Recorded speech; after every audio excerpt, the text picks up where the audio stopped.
వచ్చింది.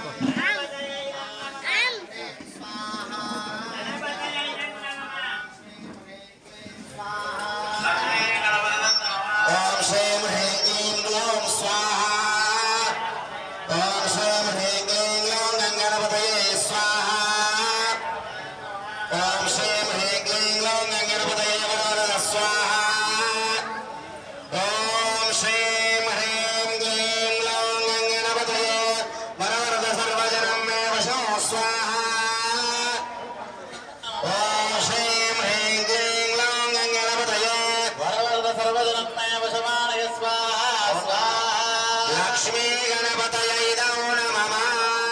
అందరూ నమస్కారం చేసి చెప్పండి. ఓ గట్టిగా చెప్పాలి. ఏదో హవనీయ ద్రవ్యో యక్షమానః శ్రీ మహాగణపతి లక్ష్మీ గణపతి అర్పితో అస్తు శ్రీ గణేశాయ